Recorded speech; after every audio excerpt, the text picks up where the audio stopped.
Welcome back to Literally Nothing Matters. It is a solo dolo episode today because I told Caitlin that we were going to use a pre-recorded episode while she just frolics and gallivants around Florida with her cute little family like the biatch that she is. Just kidding. We are loving to see her thriving, and I'm only slightly jealous that I'm also not on vacation with her family. We'll work through it when she returns. But there's a lot happening and some breaking news happened. So I just felt like, you know what? F it. I'm going to hop on. I'll record a little quickie and she might just have to have a little bit of FOMO. But we miss her dearly. And I know that you're going to miss her because when she's on, I can barely even shut the frick up. So when it's me by myself, she can't be managed. But anyways, let's do quickie little check-in. How's everyone doing? Should we all take a deep breath together or what? It's a horrible, horrible time to have the slightest of interest in history and the need to stay informed. It's dark out there. But I hope that this, even though this isn't really going to be the most positive of episodes today, I hope that we can at least bring a little bit of joy in the despair. You know, if anything, we can at least laugh about it. And what are the things that we're doing to dissociate besides taking edibles? Because that's not the answer for everybody. One thing that I've really been doing is deep diving into my love of reading, because one, I feel good when I'm wasting my own money at local bookstores or bookshop.org that will connect you with a local bookstore rather than ordering off Amazon or ordering from Kindle, which is basically Amazon. It is. Nothing brings me quite as much joy as slow browsing a bookstore. I recently just bought Chelsea Handler's new book, I'll Have What She's Having. And I mean, we know Chelsea. We love Chelsea. She's freaking hysterical. And I feel like she has a really solid outlook on life, especially if you are also child free. Then, it's a nice perspective to have and nice to see a woman absolutely freaking thriving who did not necessarily choose the choice that we are all pushed into. Not that having children isn't absolutely beautiful, but you know what I'm saying. But it's really lovely. She talks a lot about how when she was younger, she always wanted to be grown up and she always was dreaming of the woman that she would become. And then throughout the book, it's just a series of short stories, essentially. It kind of circles back to that topic about how every choice that we make in our lives develops us into the people that we are. And so every single day we have that choice to be that dream woman, our dream version of ourselves. You can start to be her right now by acting with the integrity that you believe that she has and walking with the confidence that maybe you wish that you had, but you believe that that future version of you does have. Sometimes it might feel a little bit like faking it till you make it, but in these crazy times that feel like we are so out of control of things, to feel like you have that little bit of control is just a really nice reminder. Plus, she's hysterical. So you're going to laugh. She's telling you hysterical stories about doing drugs in Mallorca or giving LSD to an elderly couple in Mallorca and them having their best anniversary night ever. Just give it a read or a listen. It's great.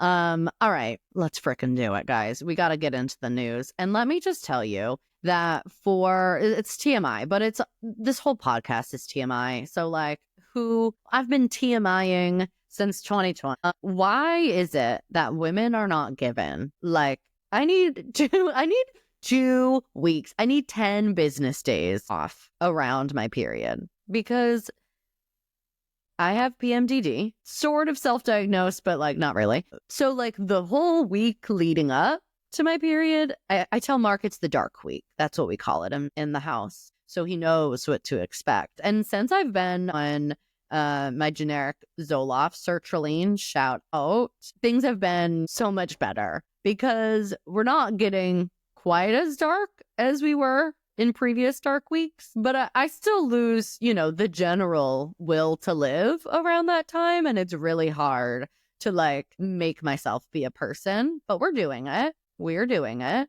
So like that's horrible that I have to show up and be a person. Then period comes back. So I have the will to live again. I'm not wildly depressed, but which is what's happening today. Again, TMI. But the way that these cramps can debilitate you and throw off your whole goddamn day. Like the way that this morning, I literally could not eat breakfast. I was so nauseous. I couldn't tell if this little demon in my uterus was trying to dig straight through my uterus, like through my stomach out into the world, or is he digging through my asshole and I'm about to just like lose everything I've ever eaten? Who knows? It's a fun surprise. We'll wait and see. And the fact that I had to like lead like 5 hours of phone calls with clients while starving because I couldn't eat anything, but also fighting for my life with just like a measly little heating pad over my abdomen. It is 2025. Where is the technology? Anyways, that's my breaking news for today. That will be all. Nope, just kidding. Okay, well, I hope that gave everyone a laugh, or like someone is going to be like calling a wellness check on me. But regardless, let's get to the news. I don't know why I'm saying it so happily. It's not freaking happy, but nevertheless, she persisted and that we will. The horrors persist, but so do I. All right, so breaking news. It was breaking on Monday. This is coming out on Wednesday, but you know what? We're doing our best. We are not a newsroom here. Monday afternoon, Texas Attorney General Ken Paxton announced the arrest of midwife Maria Margaritas Rojas, charging her with providing illegal abortions, a second-degree felony in the state. This 48-year-old midwife now faces up to 20 years in prison. And since then, I believe that her, I want to say 26-year-old medical assistant is also facing felony charges. Now, of course, this is super frightening and really important to be discussing and shedding light on, because it's showing us, as like so much of what we talk about on this podcast, the news that we cover, it's showing a spotlight on the bigger picture and on plans moving forward. And we also know that the media plays a huge role in public perception and how all of this stuff can play out throughout the country and how that narrative will go. So we know we need to be putting on our critical thinking caps as the media will begin to attack this story. It is very, very likely that Ken Paxton's team, the Texas Attorney General, will try to portray Rojas as a full-blown criminal. Truthfully, especially given her race as well. We know that misogyny, racism, classism, etc., all play a role in the way that these cases are talked about and covered by in the media, which is something that Jessica Valenti really shines a light on in her breaking news story about this case, which came out on Monday when the news broke. The Texas Tribune also put out an article on Monday and reports, for example, that Rojas's clinic provided healthcare to a primarily Spanish-speaking, low-income community. Now, again, Jessica Valenti put it super plainly. In other words, Republicans are strategically targeting people that they think the public will not rally behind, and it's our job to prove them wrong. Now, the Texas Tribune also quoted a coworker of Rojas saying, "I don't believe it for 1 second," she said about the allegations. "I've known her for 8 years,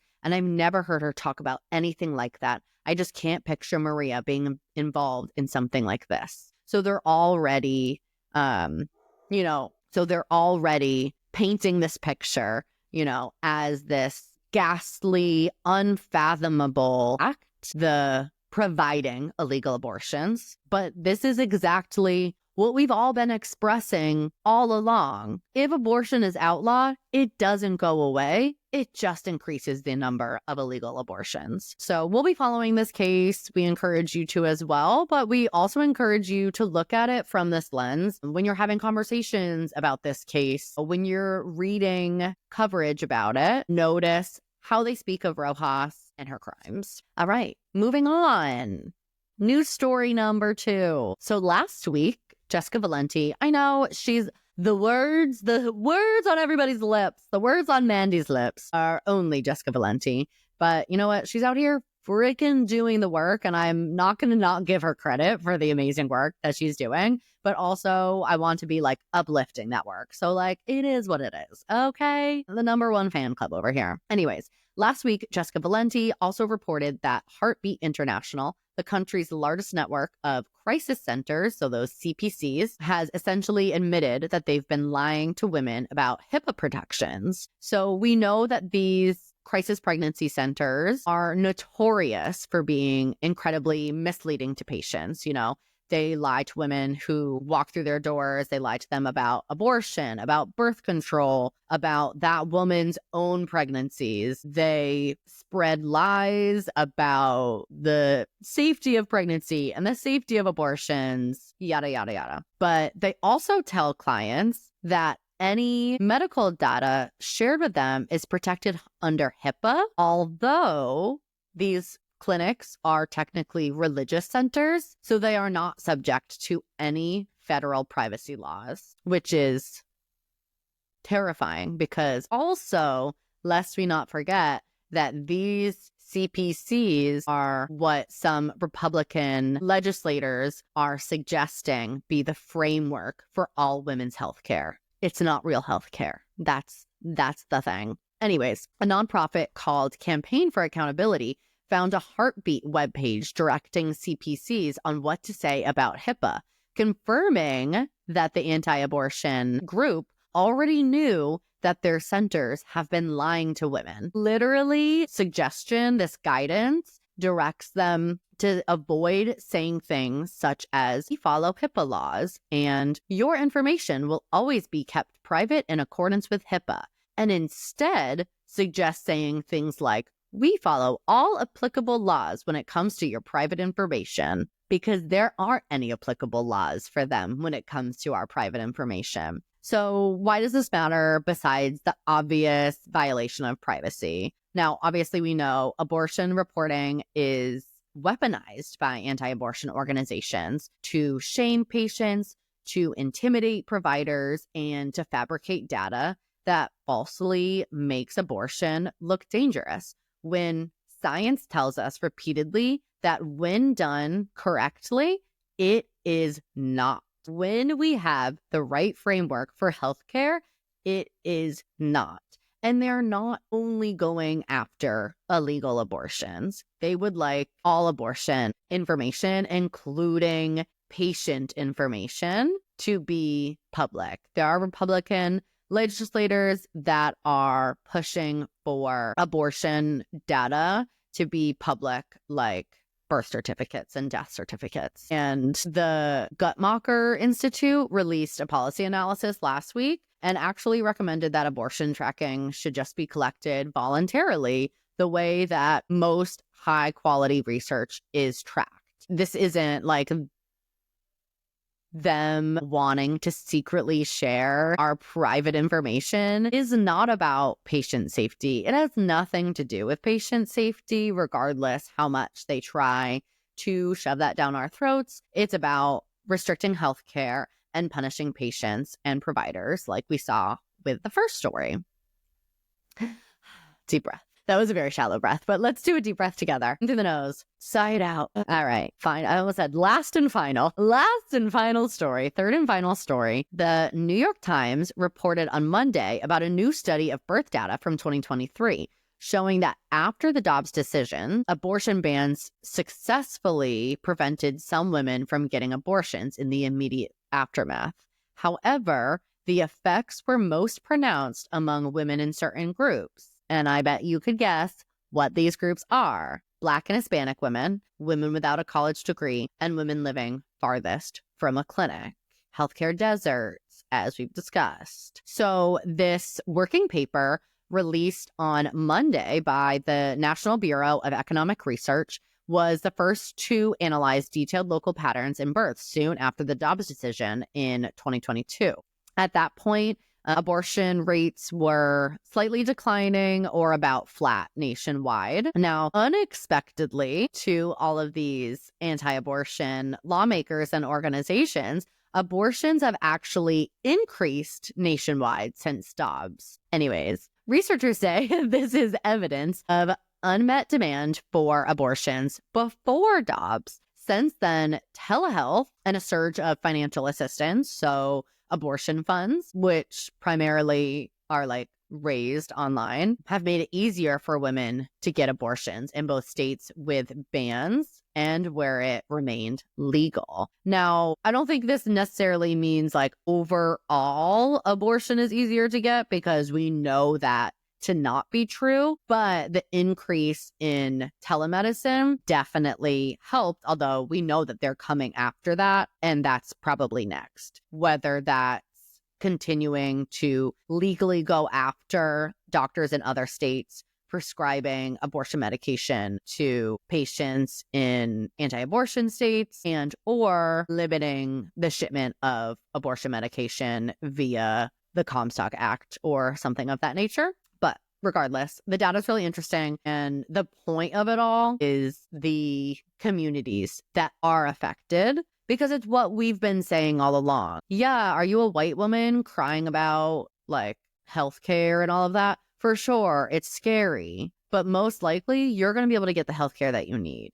The people that aren't going to be able to get the healthcare that they need is the underserved women and communities that we've been talking about the whole time. And just like we said in story 1, where they're going after people that they don't think anyone will rally around, we need to prove them wrong. So let's continue on just a little bit.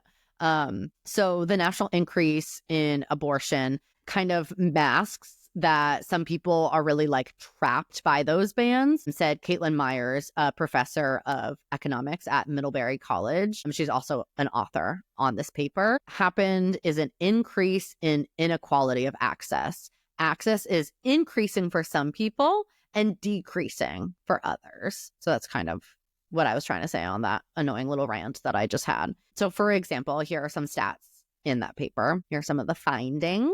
For the average woman in states that banned abortion, the distance to a clinic increased to 300 miles from just 50 miles previously, resulting in a 2.8% increase in births relative to what would have been expected without a ban. Another example, in Texas, the largest state with an abortion ban, births increased more in Houston, where the nearest clinic is 600 miles away in Kansas, than they did in El Paso, where the nearest clinic is only 20 miles away in New Mexico. The researchers also looked at appointment availability at nearby clinics, because some clinics have also been crazily overrun with people traveling from other states. They found that if women were unable to get an appointment within 2 weeks, births increased even more. So just because there are some states that do not have bans or their bans are less strict,